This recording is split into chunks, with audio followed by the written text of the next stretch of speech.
Hey guys, and welcome to the latest episode of Cultured Boys, a show where two guys just want to have a chat. As always, I'm joined by Pepe, and this week we're doing another manga review. How you doing, Pepe? Yeah, bro, I'm good. It's good to do another manga review. Catching up on some series from Weekly Jump. Yeah, good to jump into it. Yeah, so we want to talk about another two new series, The Elusive Samurai and Witch Watch, which, if you listen to the previous one, we did actually say we were going to talk about Witch Watch eventually. So, as far as sequel episodes go, this is the second one, guys. We're doing pretty good. I know there's like two Pokemon ranking videos and now two manga review episodes. Yeah, Jeez. innit? Okay. It's like your boys know how to start series. Just about when we feel like it. Yeah, when we remember. So, which one do you But want to jump into first, Nathan? uh, well, they're fresher in your mind because you just caught up on them, right? So why don't you pick? I'll let you pick. Okay, because basically, I read the first chapter of Elusive Samurai ages ago, but I dropped off it because I haven't been keeping that much up to date with manga. But I decided, you know what, I'm going to try and catch up with this. So I caught up with Elusive Samurai first. So let's jump into that. Do you want to like run through like what it's about, or Yeah, okay.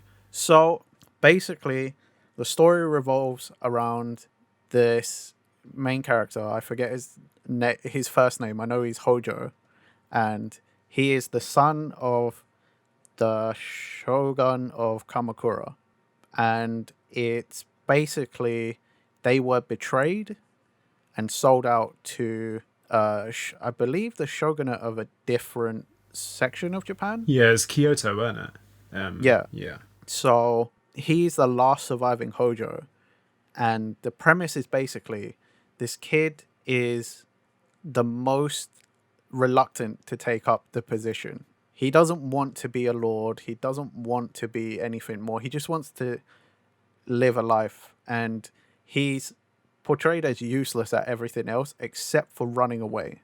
So then he gets saved by a priest. I forget his name. This is going well. um, and it's the story of how this kid is basically going to flip the whole script. Basically, everybody is like a warrior type in this. Like it's like almost Edo period time, like warring factions, samurais fighting constantly, you know. But this kid is going to flip the script, and he's going to be like history's most famous warrior, but not for fighting, for evading and running away. He's going to be famous in a different way. And that's like the whole premise of how he's going to take back Kamakura and become like the most famous samurai in history. It's I tell you what, it is a very good manga if you're into your typical shonen stuff, especially since the mangaka of this one was previously the author of Assassination Classroom, which is a really good manga if you an anime if you ever need to check that out. I'd highly recommend that. The new main character in this, like, he's a pretty good proxy for Nagisa from Assassination Classroom. Very unassuming character, but is like clearly the protag because he's got like hidden fangs. Like Nagisa, like spoilers towards the end was like supposed to be like the pure hidden assassin. Yeah, And it's kind of like it's not quite like a hidden assassin, but this like new main character is kind of like that. Like he's supposed to be a real unknown. yeah. It's like he has that hidden talent which doesn't come across like when you first meet him. Like I think the whole kingdom at first know that he has that reputation of being useless, but he has that certain skill. Um, it's worth noting that the main character is called Tokiyuki, That's it. and the priest is called Suwa Yorishige. Is the Oh yes, yeah. Yorishige-san. Yeah. So those are the two main characters you want to focus on with this, because like Yorishige is kind of like he becomes Tokiyuki's mentor in all this. Yes, So he's yeah, Karasuma yeah, sensei. exactly, yeah. If Karasuma was just like low-key batshit crazy. If Karasuma was Koro Sensei, Yeah, then yes. exactly. Like he's kind of like the thing is with Koro Sensei in Assassination Classroom is that he like in Assassination Classroom, like Koro Sensei is like the guy that everyone needs to kill to save the world, and he has those brilliant comedy moments, and Yorishige has those as well. That's what he does so well. It's Yes. He's Yorishige is also, spoilers, he is the supposedly the reincarnation of a god, the god of hunting. I forget what that their name is, but they preside in the Suwa province. So he often breaks the fourth wall. His whole thing is that he can like see the future. He's a clairvoyant. And he often has panels where he's like, in the future, this will be called this. And everyone's like, what the fuck are you talking about? it is some brilliant moments when he comes across that, because there is like at one point like it's stuck out of my mind when you said that he references stuff is that he's literally wearing a Goku wig in one of the panels. Like I remember like when I was reading that last night, I was like, Jesus Christ, it's like so on the nose. And there's in one of the later chapters there's a bit where Tokiyuki takes part in a archery contest. Yes. And that's a good chapter. It is a really good All chapter. those chapters are really good. It's good. And like that's the thing with this manga as well. It keeps like what it does well is those action moments, and the art style is absolutely brilliant as well, I have to say. It is. It melds really well. It's a really good shonen because it's really his style, you know, that there's serious fight scenes, but then there's the ridiculousness of like in the archery, he takes part in a tournament against the new like lord of the area. And his whole thing is that he's got amazing eyesight, but his eyeballs are often bulging out of his eyes. Oh, it's absolutely creepy. That's the thing that like makes it so well. It's like the mangaka's art style is so like it's so good, it's clean, but it's creepy at the same time. When he wants to do creepy, he'll do creepy. It's like... Although the latest chapters are really good because Tokuyuki is trying to get a new vassal. So he has to break in to this new lord's place, his compound, to steal the the governmental right. Yeah.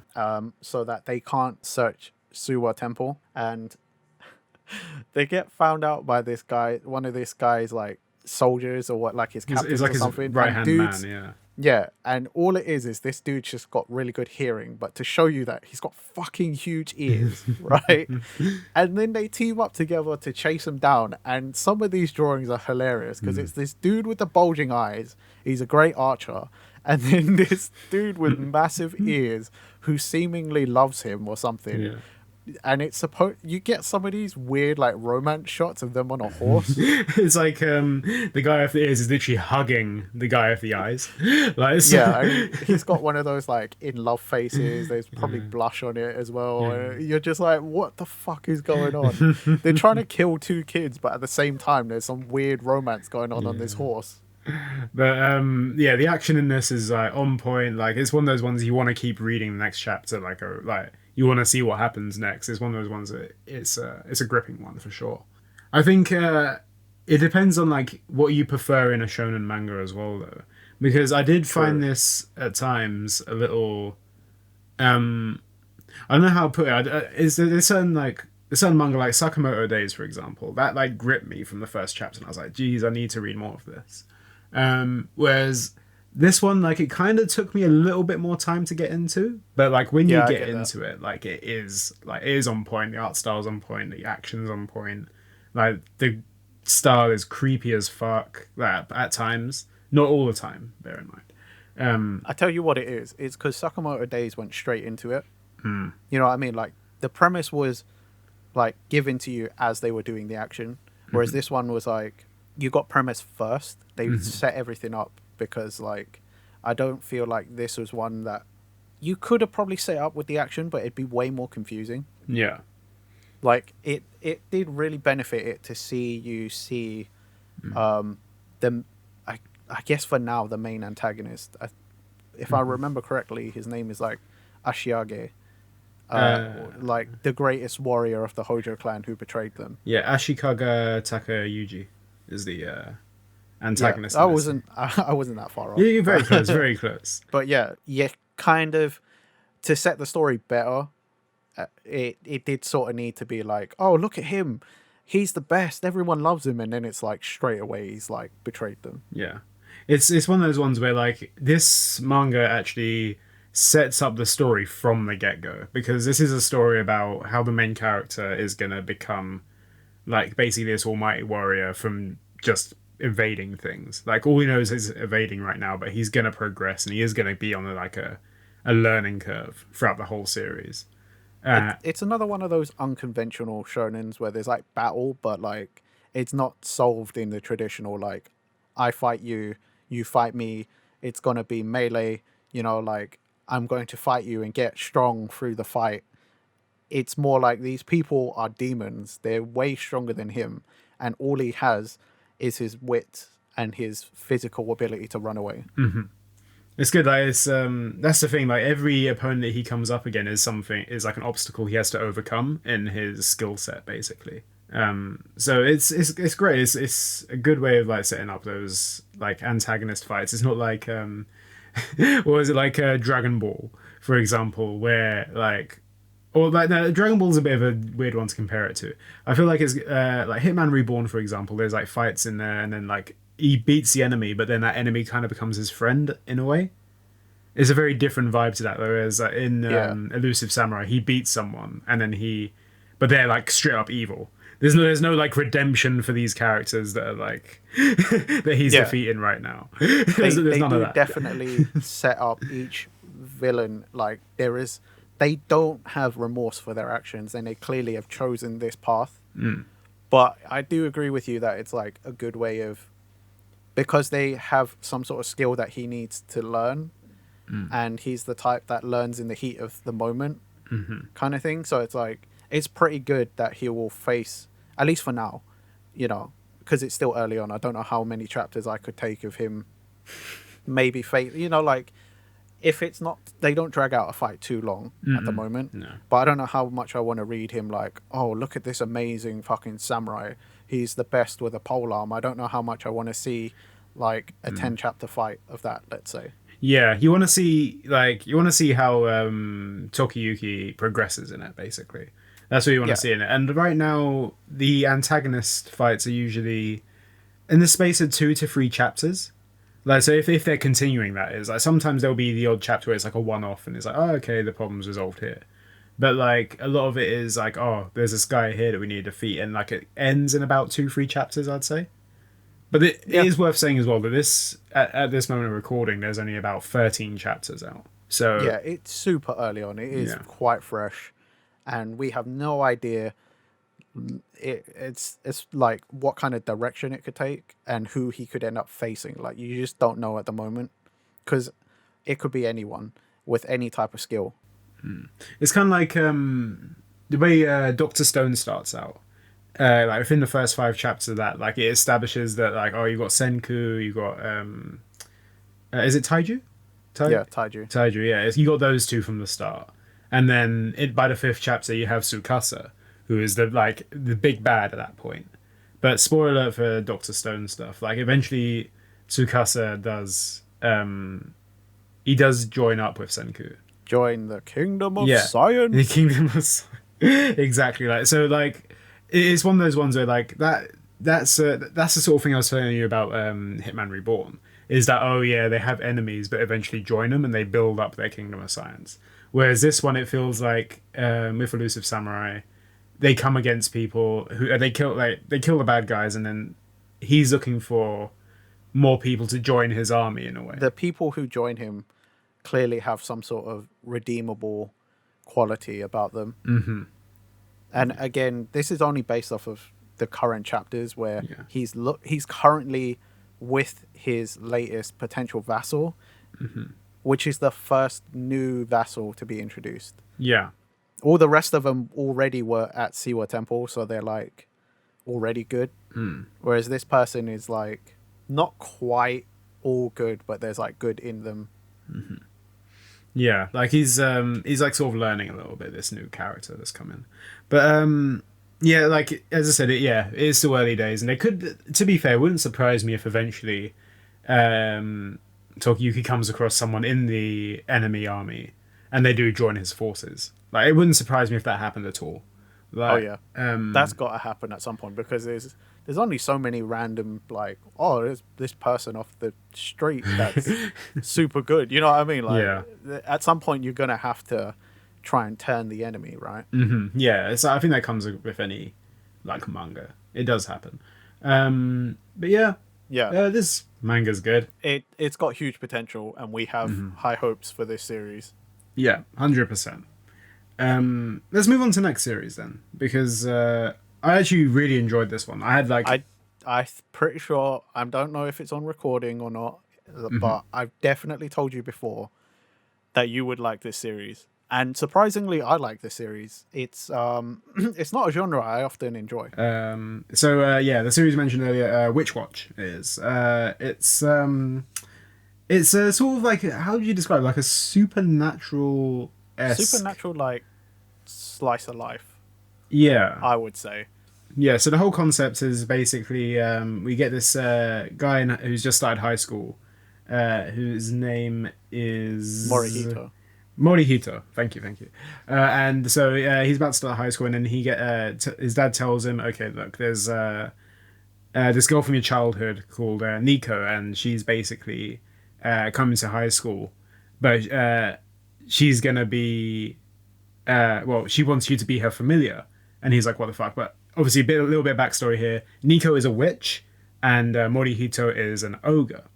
So not in the conventional like they look like witches and ogres. Like they both look like normal like high people. schoolers. Yeah. Yeah.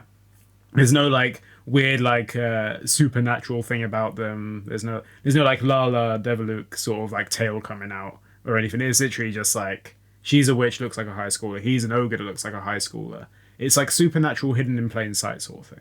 But yeah, so she's coming over to start high school, and she wants Morihito to be her familiar.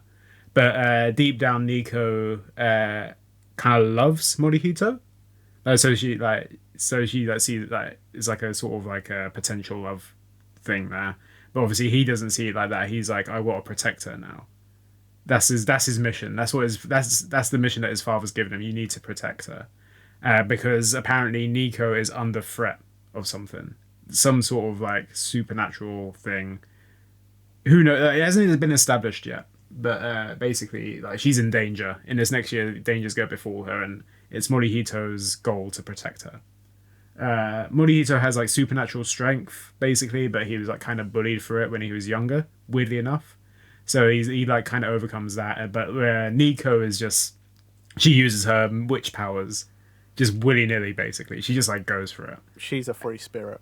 Exactly. And she's like unafraid to hide that sort of shit. So she comes into high school and she just tells everyone that she's got witch powers. Whereas that's like the sort of complete opposite to Morihito, who's been like basically convinced that he needs to hide his powers. Well, he sheltered himself away and he learnt to control it, whereas Nico, who supposedly had been training to control her powers, apparently is not very good, regardless of how much training she's done. But it also needs to be mentioned, when we're saying ogre, we're not talking like Shrek or like a Western ogre. We're talking Onis. We're talking Onis, Japanese ogres. So the Onis, you know, the ones that have the horns, carry the clubs. Yeah. But that's the premise. And at the moment, it's like a sort of like sitcom-y kind of situation, you know. Yeah. It's a different problem each week, and it gets made worse because Nico tries to use some magic and she's not very good, and Right. Morihito, or Moi as she calls him, like has to fix the problem. Here's a good way to establish what her powers are like. So literally her first introduction, when she meets Morihito, she literally bursts through a glass door. And he's like, what the hell, you've just broken the glass door. And she's like, oh, don't worry, I can repair it. No problem at all. Have you got something that you hold value to? Yeah. And he's like, oh, I've got sentimental. this. Yeah. So he's like, oh, I've got this really cool mug, like a vintage mug that I really enjoy. And she's like, oh, okay, cool. And then so what she does, she repairs the window, like door, no problem.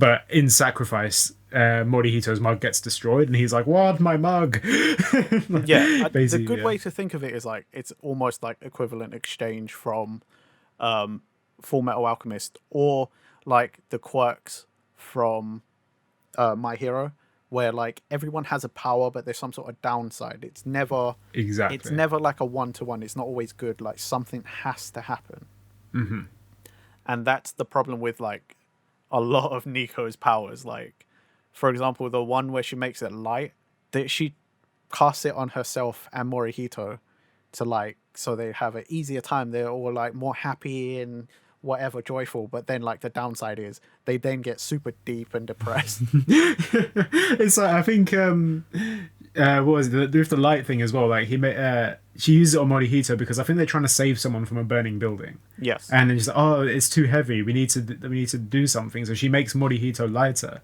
But in the process of making him lighter, he has like a personality switch where he like turns from this very serious like high To schooler just too friendly. just like very flirty. He's like, "Hey, baby, let's go for a date." And it's so out of character for him, but it's really jokes. And then the downside to it is like, yeah, he becomes heavier afterwards, and then he just like again has a personality switch where he just literally just becomes like so depressed. Like later on, it's a very good concept for a manga. It's It's lighthearted. Yeah, it's quite fun. There's also like I like the chapters where they establish a little bit more of Morihito's character, because all you ever see is that he's very serious because of the way he grew up. He got bullied. Well, it's not quite bullied, but like he realized he was different, and he was like ostracized for being different. So he Yeah. tried to blend in as much as possible and control what he is and hide it from everyone. But then you get chapters like like when she's like, "Hey, what do you think of my outfit?" And then he doesn't say much, Yeah. and then at the end it turns out he's like a super like fashionista, but for like specifically like ancient French fashion.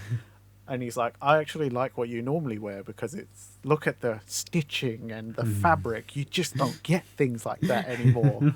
And you're like, what? This dude doesn't look like he'd give a shit about fashion, but not just any fashion, like ancient French fashion from like the Renaissance or whatever. Yeah. Like it's things like that. I like this. This is a different like slice of life. Yeah. I guess it's just because it's a little more interesting with the like supernatural, and there's some comedy like elements. Because we didn't even mention like at the start that his dad was like, even though we have blended in with human society, we look like normal humans. We still have to obey the ancient laws. So if you don't become Nico's familiar, you will turn back into the animals that we originally came from. But we are a strange combination of a bull and a tiger. So I don't know what you'll look like if you reject this. It's true, yeah. So that's like his motivation. So like he does. It's not like that's his only motivation to protect Nico, but like it Yeah, is they're like childhood another. friends, but like Yeah. that's the comedy element. Like, Yeah. what the fuck would he look like if he became some weird bull tiger? Yeah. Like, is it the top half will be bull and the bottom half? You know what I mean? Like, what kind of Yeah. combination is this? You have no bloody idea, but I kind of want to see it. It could be something like towards the end of the actual manga itself, like he does actually turn into it. You never know. Who knows? Again, like this is a very early days series. It is 11 chapters in. You say that, but you know, in this series, like, if he ever did turn into it, Nico would pull some sort of spell out of her Yeah. weird book of spells, and it just wouldn't work. Yeah. Like, she'd be like, "I can fix you," and it's like, "No, you can't. No, you don't. Please don't." There's one thing about this manga though that does really well. I think it's the character personalities that really shine through in this manga. Yes, Like it I is think very character driven. yeah, I think this is a really good one though. That's why I really like this. But it's worth mentioning as well that this series is also from the author, the mangaka of Sket Dance. If you've ever read that at all or watched it, it's a high school setting concept of that, and it's about this group of teenagers who form a club, basically helping other high schoolers with their problems. That is a series I'd really recommend because it is again it's a slice of life. That's why the art looks so familiar. That's That's it what it though. is. I couldn't figure it out because I never actually read Sket Dance, but I'm like, I swear I've seen these characters before. Yeah, Like, certain yeah. elements look like something else, but I could never figure it out. Thank you for that, by the way. That actually has been bugging me for a long time. The drawing style is so similar, Nathan, and like there's facial expression. That's the one thing about Sket Dance I absolutely loved. It's the humor in it. Like the humor in Sket Dance is so on point. Like it's kind of similar to Gintama humor, Okay. but like not like Gintama's very parody-esque, whereas the Sket Dance is very like it is just very situational comedy based, and it does humor brilliantly. So I think if you ever get the chance, Nathan, I know you're not keen on the slice of life thing, but if you like Witch Watch, you'll 100% like Sket Dance. There's no I'm doubt starting to about it. feel that way now, especially Yeah. because it's the previous work, so there's no Yeah. reason why I wouldn't like it. Oh yeah, like there's like the comedy's in there, like it has like sort of drama scenes in it, like the like emotional bits as well with Sket Dance that you don't see coming at all because the whole series is built off like comedy. And it's the same with Okay. this as well. Like it's all built on comedy and then it has these certain moments where the characters just like have their like tragic backstories. Like I won't say that it's not completely tragic like fucking like deep dark shit, but like there are like the characters that have their flaws and why they have them, which is why I'm really looking forward to seeing how Witch Watch goes because again, it's so character driven and seeing characters develop more of a backstory is like brilliant. And that's why I love Sket Down so much. I'm looking forward to see how that comes through in this. That should be pretty good because we know a little bit about Morihito and what he had to go through, but we actually don't know a whole lot about Nico's backstory.